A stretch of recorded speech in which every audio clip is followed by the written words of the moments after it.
Class में क्या देख रहे थे हम लोग? छत्तीसगढ़ की मिट्टियाँ, है ना? तो मिट्टी कंप्लीट हो गया है। आज के क्लास में हम लोग छत्तीसगढ़ की जलवायु देखेंगे। Okay, clear? तो जैसे भारत के जलवायु को हम लोगों ने पढ़ा था, ठीक, पहले उसकी पूरा क्रियाविधि में बताया था कि जलवायु, भारत में जलवायु कौन सी है और उसको उष्णकटिबंधीय मानसूनी जलवायु क्यों बोला जाता है। भारत में मानसून का प्रवेश कैसे होता है, मानसून क्या होती है, ये सारा कुछ मैं वहाँ पे बताया था। तो अब चूंकि छत्तीसगढ़ भारत का अभिन्न अंग है, ओके, तो जिस प्रकार की जलवायु मुख्य रूप से आपको भारत में देखने को मिलेगी, ठीक उसी प्रकार की जलवायु आपको छत्तीसगढ़ में देखने को मिलेगी। ओके, तो जलवायु की क्रियाविधि कोई अलग नहीं है। जो हम लोगों ने भारत के जलवायु के अंतर्गत पढ़ा था, ठीक वैसे ही यहाँ पर भी होगा। क्लियर? कुछ फैक्चुअल डेटा है वो बस अलग होंगे, बाकी सारा कुछ क्या रहेगा, सेम रहेगा। ओके, चलिए स्टार्ट करते हैं। छत्तीसगढ़ में जलवायु, छत्तीसगढ़ की जलवायु,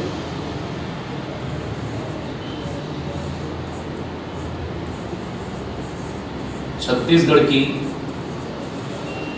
जलवायु। ओके, तो जलवायु को समझना थोड़ा सा कठिन हो जाता है, कारण क्योंकि जलवायु हमको दिखाई देती नहीं है। ये हमारी कल्पना पर निर्भर करता है कि हम कितने अच्छे से उसको इमेजिन कर सकते हैं। क्लियर है? यदि कोई चीज़ हमको दिखाई देती है तो हम उसको आसानी से समझ सकते हैं, लेकिन जो चीज़ दिखाई नहीं देती उसको समझना थोड़ा सा कठिन हो जाता है। क्लियर? तो जलवायु दिखती तो है नहीं। तो जलवायु मुख्य रूप से दाब,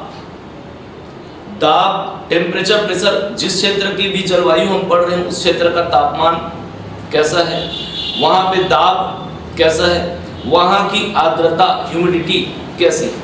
क्लियर? समुद्र रेखा से उसकी दूरी कितनी है, जिस क्षेत्र की हम जलवायु पढ़ रहे हैं समुद्र रेखा से उसकी दूरी, ये बात सारे क्या करती है, उस क्षेत्र की जलवायु पर निर्भर करती है।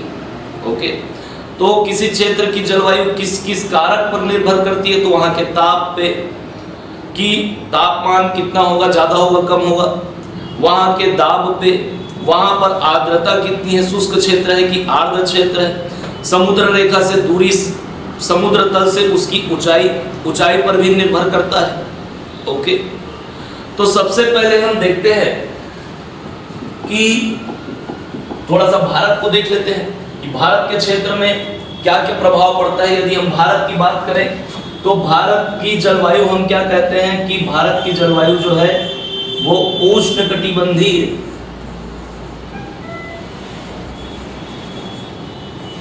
मानसूनी जलवायु है। कैसी जलवायु? उष्णकटिबंधीय मानसूनी जलवायु। ठीक वैसे ही छत्तीसगढ़ की जलवायु भी कैसी होगी, तो उष्णकटिबंधीय मानसूनी जलवायु होगी। अब मैं आप लोगों को पहले ही बता चुका था कि उष्णकटिबंध और आपका मानसून, क्लियर? तो उष्णकटिबंधीय जलवायु और मानसूनी जलवायु क्यों कहा जाता है, चलो उसको फिर एक बार समझ लेते हैं। उदाहरण के तौर पे देखेंगे पहले हम किसको, तो पृथ्वी को। तो तापमान के आधार पे, ये मान लो क्या है हमारी पृथ्वी, तो तापमान के आधार पे हम लोग क्या किए हैं, पृथ्वी को अलग अलग भागों में बांटे हैं। किसके आधार पे, तो तापमान के आधार पे। क्लियर? ओके, तो ये 0 डिग्री, इसको कहते हैं हम लोग भूमध्य रेखा।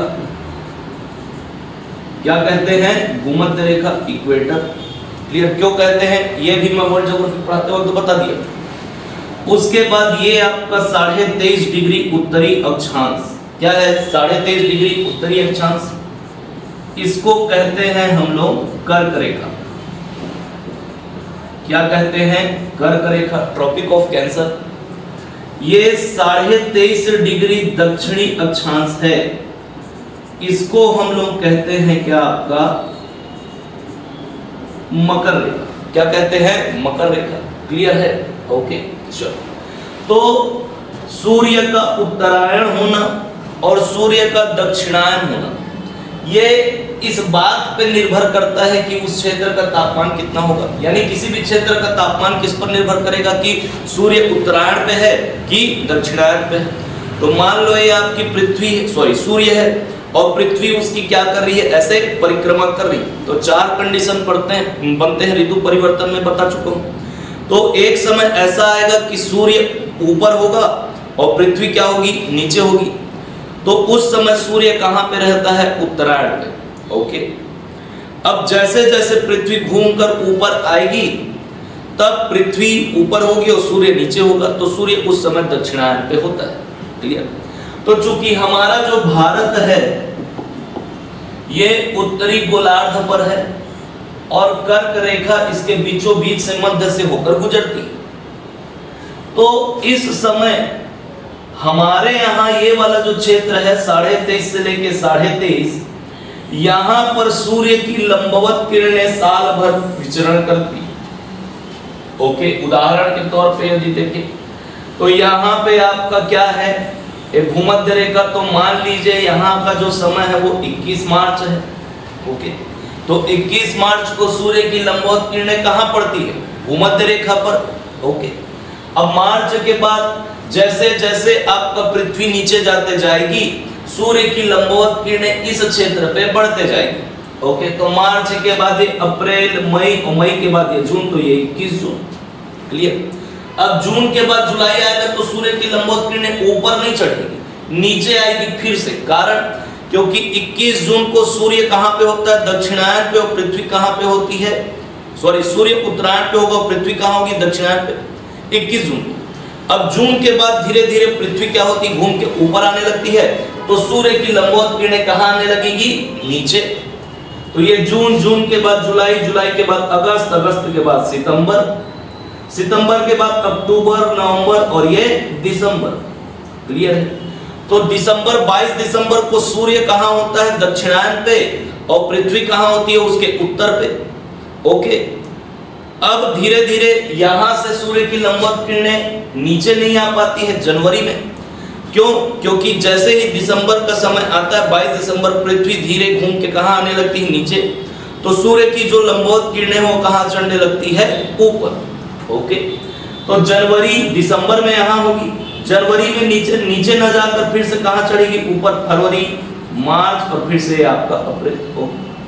तो पूरे साल भर सूर्य की जो लंबवत किरणें होती हैं वो इन्हीं रेखाओं के मध्य विचरण करती है, कर्क रेखा और मकर रेखा के मध्य। क्लियर। इसलिए यहाँ का तापमान साल भर क्या रहता है, आपका गर्म रहता है, उष्ण। ओके, तो इसलिए इस पूरे क्षेत्र को क्या कहते हैं हम लोग, तो उष्ण कटिबंध कहते हैं। क्लियर। और भारत इस क्षेत्र में आता है, उष्ण क्षेत्र में आता है, तो इसलिए हम कहते हैं कि आपका भारत कैसा जलवायु कैसी, तो उष्ण कटिबंधीय जलवायु। क्लियर। अब क्या पूरा का पूरा भारत उष्ण कटिबंध में आता है, नहीं आता, साफ दिख रहा है। आधा हिस्सा आपको उपोष्ण कटिबंध में और उसके ऊपर यानी जम्मू कश्मीर लद्दाख वाला एरिया शीतोष्ण कटिबंध। ठीक। तो यदि आप देखोगे तो ये 23.5 से लेके 30 डिग्री तक का ऊपर भी और आपका नीचे भी, ये एरिया कहलाता है उपोष्ण कटिबंध। क्या कहलाता है, उपोष्ण कटिबंध। तो यहाँ पे पूरे विश्व के जितने भी मरुस्थल है, रेगिस्तान है, वो आपको 23.5 से लेके ये 30 डिग्री के मध्य में मिल जाएंगे। क्लियर है।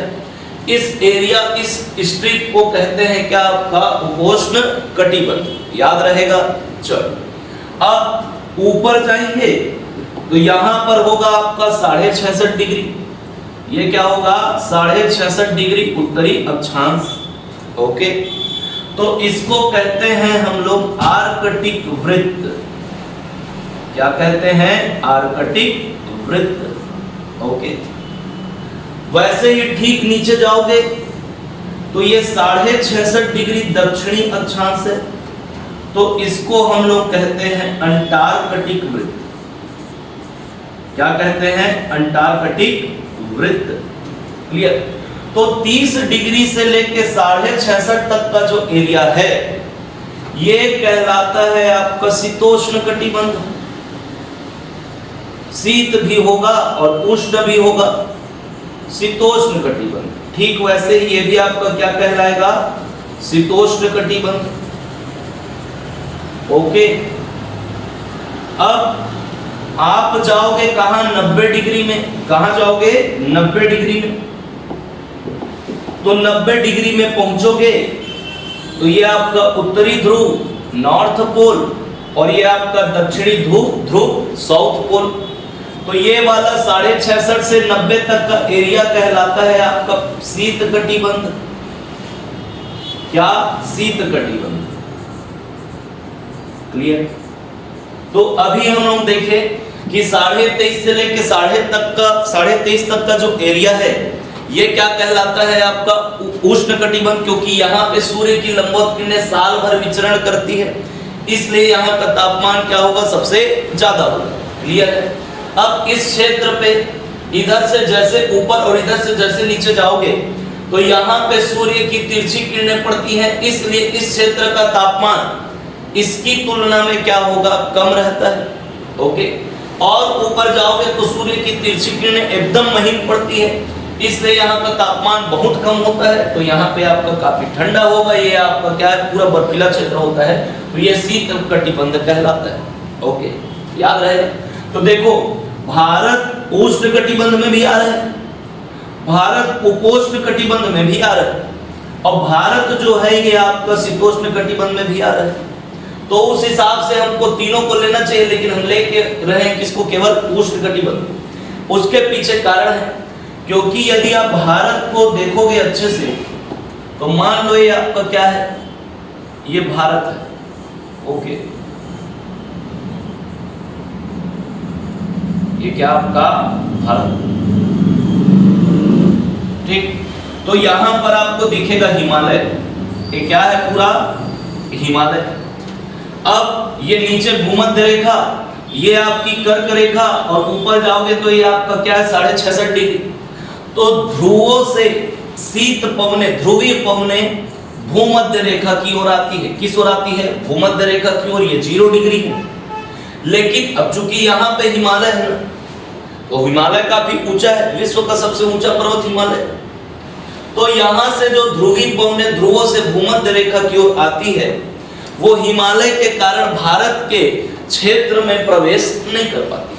तो जो वास्तविक शीत ऋतु इस भारत के इस वाले क्षेत्र पे होनी चाहिए, है ना, ऊपर के क्षेत्र पे, उतना नहीं हो पाता है। जितना तापमान इधर का रहता है उतना ही तापमान इधर का रहता है। पूरा भारत देश हिमालय के निचले क्षेत्र में, पूरा क्षेत्र ना, ये सब क्या रहता है, गर्म रहता है। जितना यहाँ रहेगा उतना यही रहेगा। तो उसके आधार पे हम लोग पूरे के पूरे भारत के क्षेत्र को उष्ण कटिबंध में लेते हैं। तो जब हम भारत की जलवायु पढ़ते हैं तो वहां पे जलवायु विभाजन का कार्य कर्क रेखा न करके कौन करता है, हिमालय। इसलिए पूरे क्षेत्र को हम लोग उष्ण कटिबंध में लेते हैं। क्लियर है, याद रहेगा। इसलिए कहते हैं कि आपका उष्ण कटिबंधीय जलवायु। ओके, अब ये जो पूरा उष्ण कटिबंध का क्षेत्र आप देख रहे हो, यहाँ पर जो वर्षा होती है वो मानसून के कारण होती है। इधर आपका मानसूनी पवनें आती है, मानसूनी पवनों का आगमन होगा, और वो इधर हिंद महासागर से बहुत सारी नमी धारण करती है, और नमी धारण करने के कारण फिर वो जाकर आपका पर्वतों से टकराती है, फिर कराती है क्या, आपकी वर्षा। तो इसलिए हम कहते हैं कि यहाँ पे वर्षा कैसे होती है, मानसून से। क्लियर। तो सबको मिला जुला के कहते हैं कि भारत की जलवायु कैसी है, तो उष्ण कटिबंधीय मानसूनी जलवायु।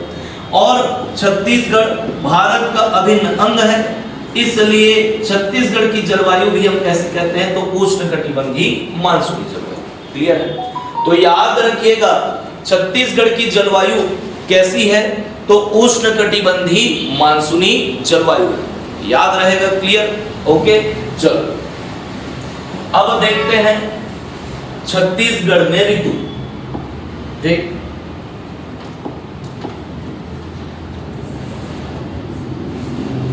छत्तीसगढ़ में ऋतुएं तो एक होता है आपका ग्रीष्म ऋतु। क्या? ग्रीष्म ऋतु। ओके। दूसरा होता है आपका ग्रीष्म के बाद आएगा वर्षा ऋतु, ठीक, वर्षा ऋतु। उसके बाद शीत ऋतु, क्या, शीत ऋतु, क्लियर। अब देखो, जब से इस धरती पे हम लोग पैदा हुए हैं, मैं वो आदि मानव की बात नहीं कर रहा, हम लोग की बात कर रहा हूं। जब से हम लोग पैदा हुए, बड़े हुए, होश संभाले, तो देखते आ रहे हैं कि गर्मी, गर्मी के बाद बरसात, बरसात के बाद ठंड, फिर ठंड के बाद गर्मी, गर्मी के बाद फिर बरसात, बरसात के बाद फिर ठंड। कभी ऐसा हुआ है कि तड़ाके से गर्मी पड़ रही एकदम और अचानक से एकदम ठंडी आ जाए? कभी ऐसा हुआ है क्या? नहीं हुआ, क्लियर। गर्मी के बाद आप हमेशा बरसात ही देखोगे। हमारे क्षेत्र में ना, जब आप शीतोष्ण कटिबंधीय क्षेत्र में जाओगे, वहां पे वर्षा मानसून से नहीं होती, वो पछुआ पौने से होती है, क्लियर है। हमारे यहाँ गर्मी के बाद जब बरसात का मानसून का आगमन होता है तो वर्षा होती है। तो गर्मी के बाद हम लोग क्या कहते हैं? वर्षा ऋतु। अब जैसे ही बरसात खत्म होगा वर्षा ऋतु, तो हमारे यहाँ कड़ाके ठंड पड़ जाती है।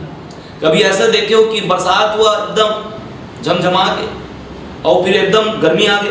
कभी ऐसा नहीं हुआ। तो जलवायु से अभिप्राय क्या है? तो ऐसी प्राकृतिक दशाएं जो किसी क्षेत्र में यथावत लंबे समय से बनी रहे, उसमें किसी भी प्रकार का कोई परिवर्तन नहीं हुआ। अब जलवायु परिवर्तन की बात मत करना, उसको छोड़ दो। वो परिवर्तित होते हुए हमको बहुत बाद में फील होता है कि हाँ भैया ऐसा ऐसा हो रहा है। लेकिन मौसम पल पल बदलता है, गाना भी बना हुआ है, मौसम की तरह तुम भी बदल तो न जाओगे कभी, ओके। तो देखोगे दिन में धूप एकदम अचानक से शाम को बदली आ जाता है, और हो तो रात को पानी भी गिर जाता है, फिर सुबह उठे देख रहे धूप एकदम कड़ाके। तो मौसम पल पल बदलता है, जबकि जलवायु बदलता नहीं, ओके। तो जलवायु को आप कैसे डिफाइन करोगे? तो किसी भी क्षेत्र की जो जलवायु है वो उस क्षेत्र में लंबे समय से वैसे ही बनी हुई है ना, उसमें कोई परिवर्तन नहीं हुआ। उदाहरण के तौर पर बता चुका हूं कि आप देखें कि बरसात, बरसात के बाद ठंडी, ठंडी के बाद गर्मी, गर्मी के बाद फिर बरसात, बरसात के बाद फिर ठंडी। तो यही जो बदलने वाली ऋतुएं हैं, ये लंबे समय से हमारे क्षेत्र पर यथावत बनी हुई है, इसमें कोई परिवर्तन नहीं हुआ, क्लियर। उदाहरण के तौर पे बता रहा हूं। तो ऐसी प्राकृतिक दशाएं जो किसी क्षेत्र पे लंबे समय से यथावत बनी रहे, एक जैसी बनी रहे, उसमें किसी भी प्रकार का परिवर्तन नहीं हो पा रहा है, तो उसे उस क्षेत्र की क्या कहेंगे? जलवायु कहेंगे, क्लियर है, याद रहेगा। तो कौन सी प्राकृतिक दशा, जो याद करो अभी शुरू बताया, ताप, दाब, आर्द्रता, क्लियर, ये सब क्या है? और भी बहुत सारे, ये मुख्य है। तो ताप जितना ज्यादा होगा, क्लियर, टेम्परेचर जिस क्षेत्र में, अब देखो सूर्य की लंबवत किरणें यहाँ पर पड़ रही थी, यहाँ तापमान क्या होगा? बहुत ज्यादा होगा। जैसे जैसे टेम्परेचर बढ़ेगा, दाब वैसे वैसे क्या होते जाएगा? कम होते जाएगा। अरे किसका दाब? अरे वायु का दाब। पृथ्वी के चारों ओर क्या पाया जाता है? वायुमंडल। और इस वायुमंडल में बहुत सारे लेयर्स हैं जिनमें अलग अलग प्रकार की गैसें पाई जाती हैं। अब इन गैसें, कुछ गैसें हल्की हैं तो ऊपर है, जो भारी गैसें हैं वो नीचे है, ओके। तो गैसों का, है ना, वायु का क्या होगा? दबाव होगा, जो जितना ज्यादा भारी होगा उतना ज्यादा नीचे होगा, तो दबाव लगाती। तो जितना ज्यादा तापमान होगा तो गैसों के जो अणु होंगे, क्लियर, वो धीरे धीरे एक दूसरे से क्या होते जाएंगे? दूर होते जाएंगे। जैसे जैसे ताप बढ़ते जाएगा, अणुओं में ऊर्जा वैसे ही बढ़ती जाएगी और वो एक दूसरे से दूर होते जाएंगे। जैसे जैसे अणु और दूर होते जाएंगे, वो गैस उतनी ही, वो वायु उतनी ही क्या होती जाती है? हल्की। हमको पता है गर्म चीजें हल्की होती तो ऊपर उठती, भारी चीजें नीचे जाती, ओके। ये सब जानते हो आप लोग, बचपन में पढ़ो। तो किसी भी क्षेत्र का यदि तापमान बहुत ज्यादा होता है तो उस क्षेत्र का दाब क्या होगा? कम होगा, है ना। तापमान हमेशा व्युत्क्रमानुपाती होता है दाब के, और दाब हमेशा व्युत्क्रमानुपाती होता है किसके? तापमान के। जैसे जैसे तापमान बढ़ाओगे दाब वैसे वैसे कम होते जाता है, जैसे जैसे आप दाब को बढ़ाओगे तापमान वैसे वैसे कम, क्लियर, ठीक। तो इस क्षेत्र पे यदि आप देखोगे तो हमारे यहाँ छत्तीसगढ़ में 3 ऋतुएं, एक आपका ग्रीष्म ऋतु, एक वर्षा ऋतु और एक शीत ऋतु, क्लियर। तो ग्रीष्म ऋतु का जो आगमन होता है वो हम लोग मानते हैं 16 फरवरी से। कब से? 16 फरवरी से। 16 फरवरी से लेकर हम जाएंगे, अब 4 महीने, अरे पूरे साल में 12 महीना होता है, तो 4 महीना डिवाइड कर दो, 4 तिया 12। तो 16 फरवरी शुरू हुआ, फरवरी, मार्च 1 महीना, अप्रैल 2 महीना, मई 3 महीना और जून 4 महीना। तो 16 फरवरी से लेके 15 जून तक, 16 फरवरी से 15 जून ये क्या होगा? ग्रीष्म ऋतु, गर्मी जी, ठीक। वर्षा ऋतु, अब जितना ज्यादा गर्मी, अब फिर पानी गिरेगा, बरसात, मानसून का आगमन हो जाता है केरल में 1 जून को, ऐसा बोलते हैं। वो मैं बता चुका हूं कि कैसे हमारे यहाँ मानसून आता है, दक्षिण पश्चिम से आता है, उसको भी क्लियर करूंगा। तो वर्षा ऋतु, अब देखो 15 जून को गर्मी खत्म हो गई, तो 16 जून से हमारे यहाँ वर्षा प्रारंभ 16 जून से होगा। कब से? 16 जून से। अब फिर 4 महीना कर दो, जून, 16 जुलाई, जुलाई के बाद अगस्त, अगस्त के बाद सितंबर, सितंबर के बाद अक्टूबर। तो 16 जून से लेके 15 अक्टूबर तक, ठीक, क्या रहेगा? वर्षा, वर्षा ऋतु। अब उसके बाद 16 अक्टूबर से, 16 अक्टूबर से अक्टूबर, फिर 4 महीना जोड़ लो, अक्टूबर के बाद नवंबर, नवंबर के बाद दिसंबर, दिसंबर के बाद जनवरी और जनवरी के बाद फरवरी। क्लियर है? तो ये 16 अक्टूबर से लेके 15 फरवरी तक हमारे यहाँ छत्तीसगढ़ में क्या होगा? आपका शीत ऋतु। क्या होगी? शीत ऋतु। क्लियर है? तो ये 3 ऋतुएं हमारे यहाँ छत्तीसगढ़ में, याद रखिएगा, बनेगा यहाँ तक। ये ग्रीष्म ऋतु, वर्षा ऋतु और शीत ऋतु। ओके, चलिए अब बात करते हैं कि छत्तीसगढ़ में वर्षा काहे से होती है। तो पहली बात तो ये कि जलवायु कैसी है? उष्णकटिबंधीय मानसूनी जलवायु, बता दिया हूं क्यों बोलते हैं। अब बात करते हैं वर्षा की। तो छत्तीसगढ़ में जो वर्षा है, ओके, वो होती है दक्षिण पश्चिम मानसून से। किससे? दक्षिण पश्चिम मानसून से। इसको भी मैं भारत की जलवायु पढ़ाते वक्त बता चुका हूं, एक बार फिर से बता देता हूं। तो मानसून तो ऐसी पवनें जिनमें आर्द्रता है और जो अपनी दिशा को क्या करती है? परिवर्तित करती है। तो वे पवनें कैसे चलती है? क्षैतिज ना, लेकिन जो डोलड्रम वाला एरिया है, भूमध्य रेखा वाला एरिया है, वहां पे पवनें ऊर्ध्वाधर चलती हैं, ऊपर उठती है। ओके, उसको छोड़ दो अभी। तो पवनें ऐसे क्षैतिज, हॉरिजॉन्टली चलती हैं। तो पवनों की दिशा में परिवर्तन, कैसी पवनें? जिनमें अपार मात्रा में आर्द्रता, नमी भरी हुई है, उनको ही क्या कहा जाता है? मानसूनी पवनें। क्या कहा जाता है? मानसूनी पवनें। और जब उन्हीं मानसूनी पवनों के द्वारा किसी क्षेत्र में वर्षा कराई जाती है तो उसको कहते हैं क्या हम लोग? मानसून। क्लियर है? याद रहेगा? चलो, तो हमारे यहाँ वर्षा काहे से हो रही है बोल रहे हैं? तो दक्षिण पश्चिम मानसून से। तो मानसून क्लियर है। अब दक्षिण पश्चिम काहे बोल रहे हैं? तो देखो, मानसून का जो आगमन है, ओके, उन मानसूनी पवनों का आगमन कहां से होता है? तो दक्षिण पश्चिम से। कहां से हो रहा है? दक्षिण पश्चिम से। चलो इसको थोड़ा सा हम एक्सप्लेन करते हैं। देखो, एक बंदा था, नाम था उसका फेरल। क्या नाम था? फेरल। तो उसने एक नियम बताया। क्या बताया? तो फेरल के नियम के, अरे कुछ नहीं है, आप लोग भी स्टडी करो, रिसर्च करो, आपको भी लोग पढ़ेंगे, ठीक। तो फेरल का नियम क्या कहता है? तो फेरल कहता है कि पृथ्वी पे उत्तरी गोलार्ध पे, ओके, पवनों की दिशा में परिवर्तन होता है। तो उत्तरी, अब ये पवनें ऐसे जा रही हैं जी, ठीक, तो ऐसे जब जाती हैं तो इनकी दिशा में परिवर्तन हो जाता है और ये अपने राइट साइड यानी दाईं ओर मुड़ जाती है। कहां की ओर मुड़ जाती है? दाईं ओर। तो याद रखना, पवनें उत्तरी गोलार्ध में किधर मुड़ जाती हैं? दाईं ओर मुड़ जाती है। ओके, याद रहेगा। तो देखो, पवनें जो गर्म पवनें होंगी वो ठंडी होने के लिए भूमध्य रेखा से कहां की ओर आएंगी? ध्रुवों की ओर, क्योंकि ध्रुवों की तरफ तापमान कम होता है। और जो ठंडी पवनें हैं वो ध्रुवों से भूमध्य रेखा की ओर आएंगे। क्यों? गर्म होने के लिए। अरे प्रकृति का नियम है ना, गुण है ना, कि वो हर चीज को क्या करती है? बैलेंस करके चलती है। जो जितना ज्यादा ठंडा है वो गर्म होने के लिए गर्म क्षेत्र में पहुंचेगा, जो जितना गर्म है वो ठंडा होने के लिए ध्रुवीय क्षेत्र में, ठंडे क्षेत्र में पहुंचेगा। तो उत्तरी गोलार्ध में पवनें ऐसे चल रही है मान लो, तो ये अपने दाईं ओर मुड़ गई। ओके, दक्षिणी गोलार्ध में मान लो पवनें ऐसे चल रही हैं, तो वो अपने किस ओर मुड़ जाती हैं? बाईं ओर। रीजनिंग में डायरेक्शन पढ़े होंगे आप लोग, तो ये इसका डायरेक्शन कैसा है? डाउनवर्ड। तो डाउनवर्ड है तो इसका बायां लेफ्ट साइड किधर होगा? इधर होगा कि नहीं होगा?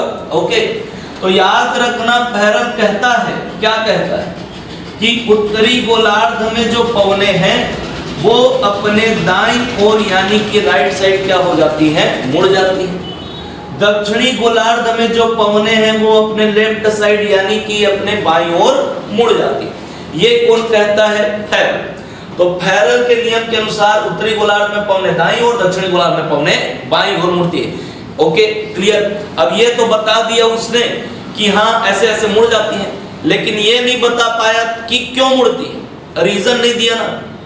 अब विज्ञान की यही एक अच्छी बात है कि आप दूसरे के पेपर को, रिसर्च पेपर को स्टडी करके उस पर और नया नई चीजें ऐड कर सकते। तो फैरल ने इतना बता दिया कि हाँ भैया मुड़ता है, लेकिन क्यों मुड़ता है ये नहीं बताया।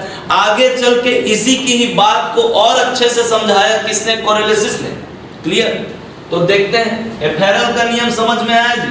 ओके, तो दूसरे बंदे के पास चलते हैं। दूसरे बंदे का नाम है आपका कोरिलेसिस।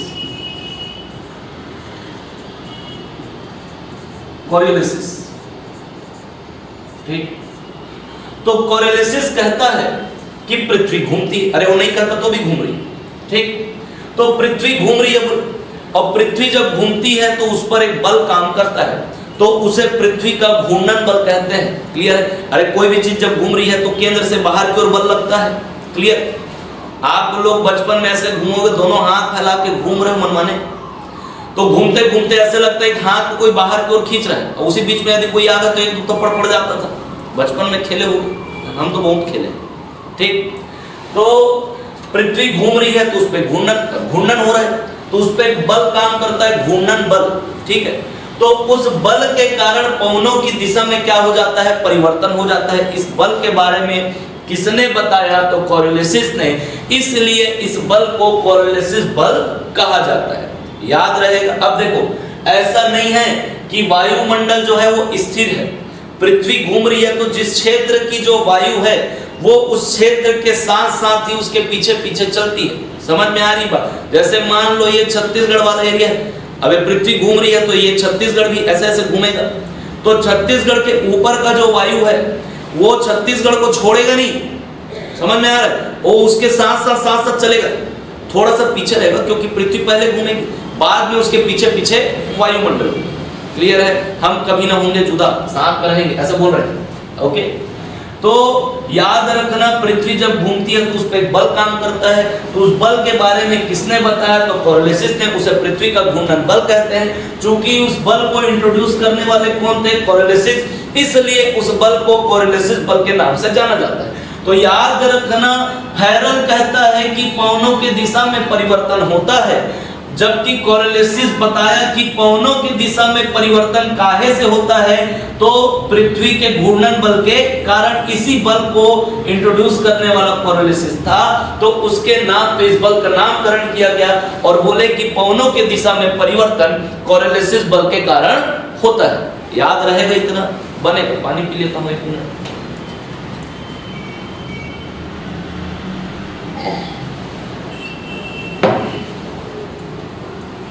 क्लियर है? चलो, ओके, तो यहां तक समझ में आया। अब देखो,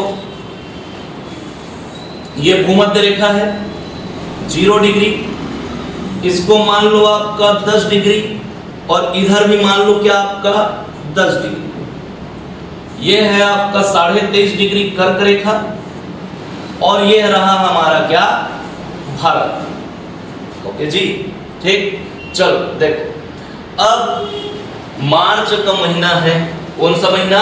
मार्च का महीना। तो मार्च में 21 मार्च को जो सूर्य की लंबवत किरणें होती हैं वो कहां पड़ती है? भूमध्य रेखा में। कहां पड़ेगी? भूमध्य रेखा पे। अब अभी बताया मार्च के बाद धीरे धीरे पृथ्वी कहां जाएगी? नीचे। तो सूर्य की लंबवत किरणें ऊपर चढ़ते जाएगी। तो मार्च के बाद अप्रैल, अप्रैल के बाद मई, मई के बाद जून। तो इस क्षेत्र का तापमान बहुत ज्यादा हो जाता है, क्योंकि जैसे जैसे सूर्य की लंबवत किरणें धीरे धीरे ऊपर चढ़ते जाती है, इस पूरे क्षेत्र का तापमान क्या होता है, बढ़ जाता है। क्लियर है, याद रहेगा। जबकि ये जो आप देख रहे हो 0 से 10 डिग्री का जो बीच का एरिया है, इसको, अब ये भूमध्य रेखा, तो इसको कहते हैं डोलड्रम पेटी, वायुदाब पेटी, डोलड्रम पेटी। क्लियर, शांत पेटी। शांत पेटी क्यों? क्योंकि 0 डिग्री से लेके 10 डिग्री ऊपर और नीचे, उत्तर और दक्षिण में कोरिलेसिस बल काम नहीं करता है। ओके, अब क्यों नहीं करता है, ये वर्ल्ड ज्योग्राफी दौरान मैं बता चुका हूं। तो डोलड्रम एरिया पे कोरिलेसिस बल काम नहीं कर रहा है। कोरिलेसिस बल काम नहीं करेगा तो फेरल का नियम भी काम नहीं करेगा। इसका मतलब पवनों की दिशा में किसी भी प्रकार का कोई परिवर्तन नहीं होगा, और जैसे चल रही है वैसे ही चलेंगे।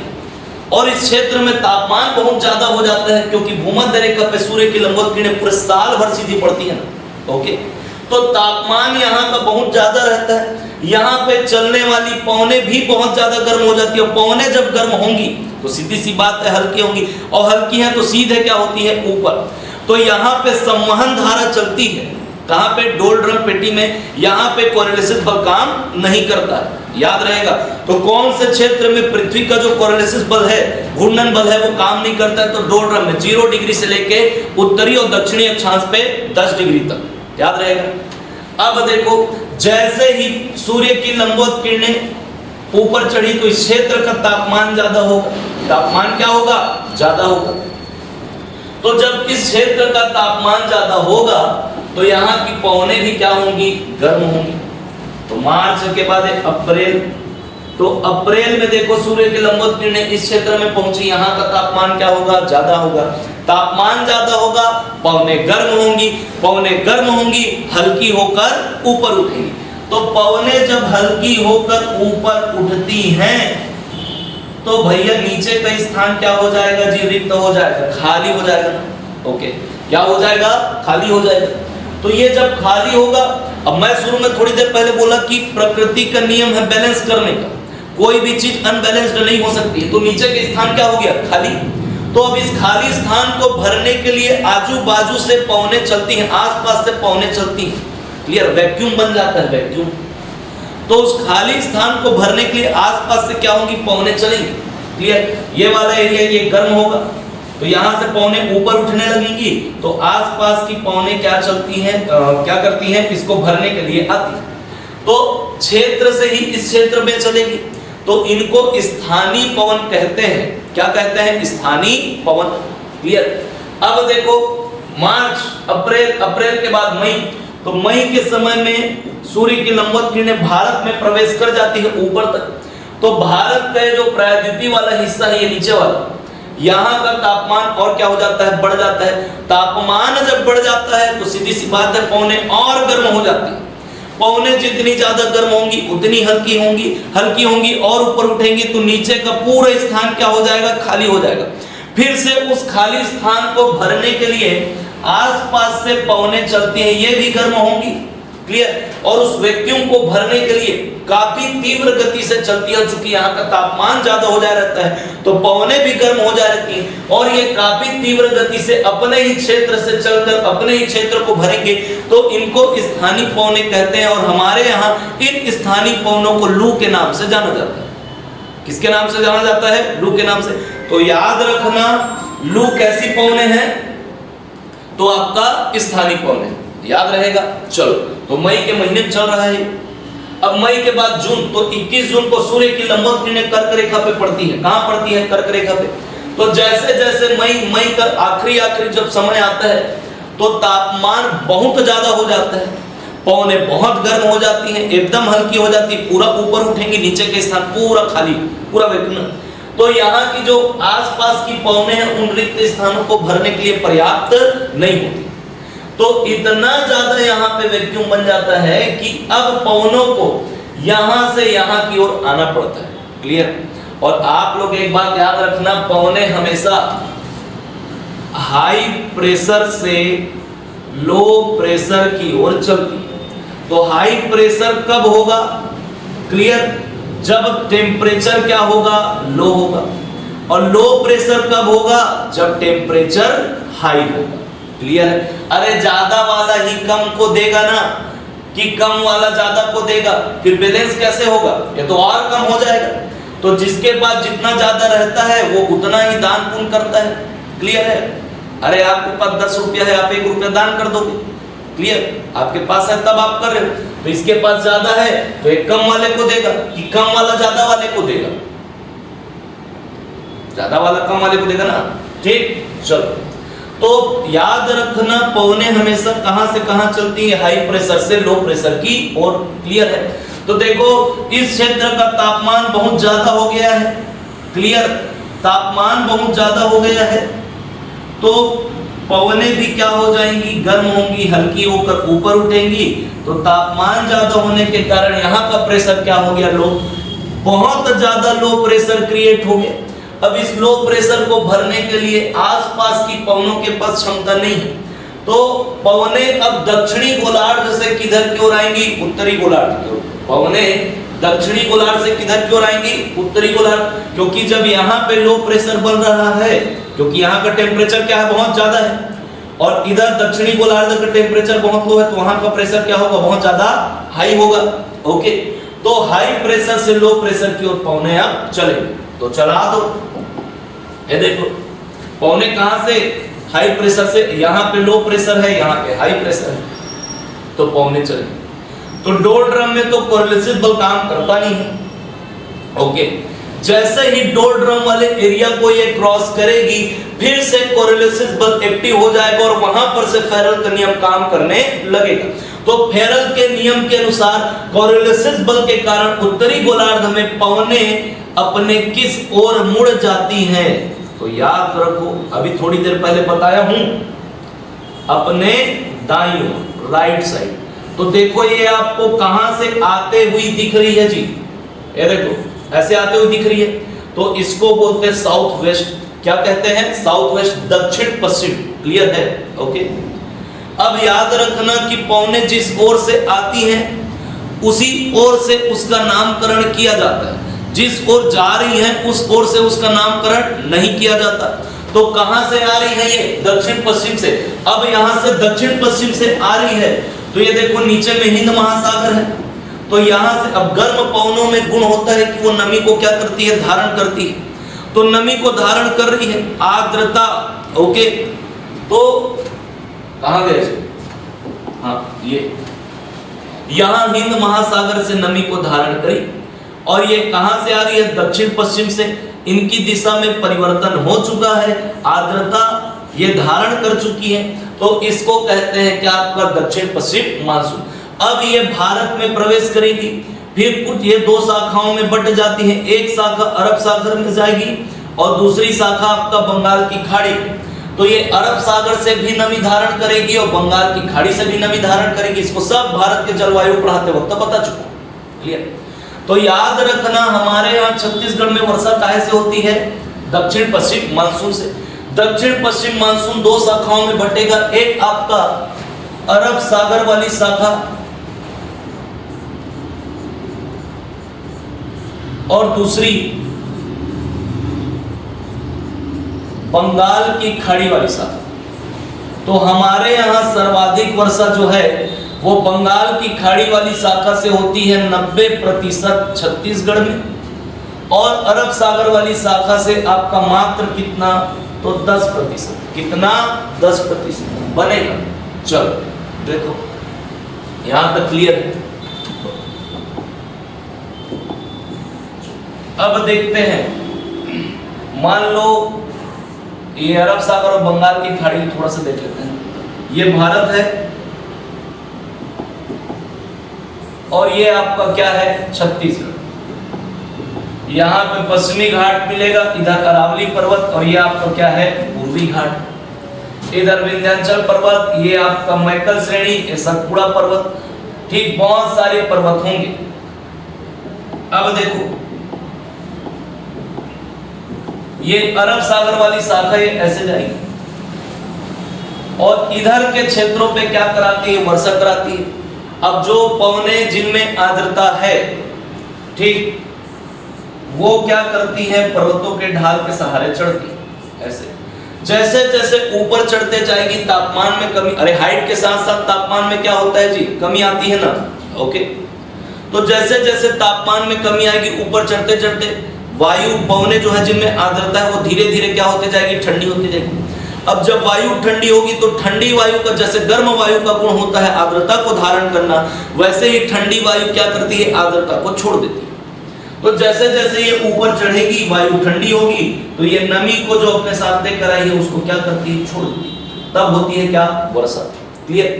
अब जैसे जैसे ये नीचे उतरेगी तो नीचे आने पे तापमान क्या होगा, अरे नीचे तापमान क्या होगा जी, ज्यादा होगा। अब ये फिर से गर्म हो जाएंगी तो गर्म पवने हैं तो नमी को फिर से धारण करने लगेगी। तो इस क्षेत्र पे नीचे उतरने वाली पवने वर्षा नहीं कराती है, तो इस क्षेत्र में बन जाता है क्या आपका, वृष्टि छाया प्रदेश। क्या बन जाता है, वृष्टि छाया प्रदेश। नीचे उतरने वाली पवने यहाँ पे वर्षा नहीं कराती, याद रहेगा। क्लियर है। तो रेन शैडो जोन कहते हैं या वृष्टि छाया प्रदेश। तो अरब सागर वाली जो शाखा है ये इधर पश्चिमी तटीय क्षेत्र में गुजरात, कर्नाटक, गोवा, केरल, कर्नाटक वाले एरिया पर सकाती है। जैसे इधर आएंगी तो नीचे उतरेंगी तो वर्षा नहीं करा पाती है, फिर इधर पहुंचती है तो यहाँ पे पर्वतों के सहारे ऊपर चढ़ती है मैकल सिटी, तो इधर वर्षा होगा, इस क्षेत्र पे वर्षा होगी, इधर वर्षा होगी। किससे, तो अरब सागर वाली शाखा से, छत्तीसगढ़ के पश्चिमी वाले एरिया पर। अब बहुत कम ना, फिर यहाँ से पर्वतों के सहारे नीचे उतरने लगती तो वर्षा नहीं हो। अब इधर से आ रही आपकी बंगाल की खाड़ी वाली शाखा ऐसे, तो जहां जहां पर ये पर्वतों पे टकराएगी ऊपर चढ़ेगी उस क्षेत्र पे क्या कराती है, वर्षा कराती है। तो सर्वाधिक वर्षा हमारे यहाँ बंगाल की खाड़ी से होती है 90%, और 10% केवल और केवल कहां से, तो अरब सागर वाली शाखा से। ये पॉइंट क्लियर है, बनेगा। अब इधर चूंकि है मैकल श्रेणी है तो इधर वाले क्षेत्र पे वर्षा होगी बंगाल की खाड़ी वाली शाखा से। उसके बाद जैसे ये मैकल श्रेणी के ढाल से ऐसे नीचे उतरने लगती है तो फिर से क्या हो जाएगा, वृष्टि छाया प्रदेश बनेगा। तो कवर्धा वाले क्षेत्र पे यहाँ पे मैकल श्रेणी के कारण क्या, वर्षा नहीं हो पाती। क्लियर। और इधर से जो अरब सागर वाली शाखा जो आ रही है वो इधर आकर नीचे उतरेगी ऐसे, तो इधर तो वर्षा होगी लेकिन इस क्षेत्र पे वर्षा नहीं होगा। तो इसलिए कवर्धा मैकल श्रेणी पे जो कवर्धा वाला क्षेत्र है वहां पे वृष्टि छाया प्रदेश निर्मित होता है, बनेगा। चलो अब देखते हैं वर्षा का वितरण। क्या देखते हैं, वर्षा का वितरण। तो छत्तीसगढ़ में औसतन वर्षा, छत्तीसगढ़ में औसतन वर्षा 1300 से 1325 मिलीमीटर तक होती है। 1300 से 1325 मिलीमीटर तक, याद रहेगा। क्लियर है। चलो ये आपका क्या, छत्तीसगढ़। हम लोग 4 प्राकृतिक प्रदेश पढ़े थे, उसमें से ये आपका जसपुर सामरी पाट प्रदेश, ये आपका पूर्वी बघेलखंड का पठार, ये आपका छत्तीसगढ़ का मैदान और ये दंडकारण्य का पठार। और यहाँ पे जाओगे तो आपको देखने को मिलेगा क्या, ये है मैकल श्रेणी। ये क्या है, मैकल श्रेणी। क्लियर है। चलो तो इसको हम लोग पूर्वी बघेलखंड का पठार कहते हैं, ये जसपुर सामरी पाट प्रदेश, छत्तीसगढ़ का मैदान और ये दंडकारण्य का पठार। क्लियर है। चलो तो पूर्वी बघेलखंड के पठार में 1400 मिलीमीटर वर्षा होती है। कितनी, 1400। ओके। छत्तीसगढ़ के मैदान में 1500 मिलीमीटर। कितना, 1500 मिलीमीटर।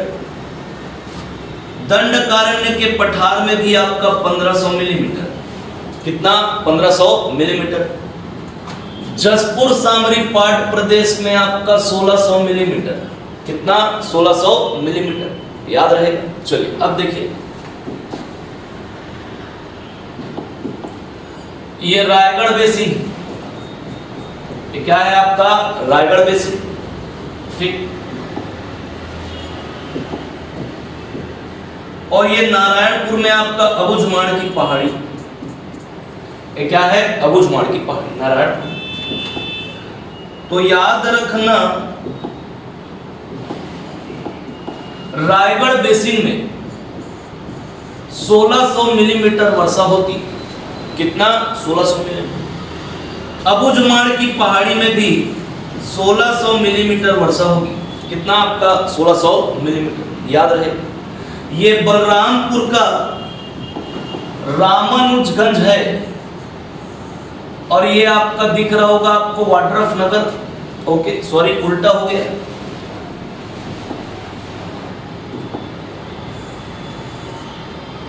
पूरा गायब हो गया, कोई नहीं, फिर से बना देते हैं।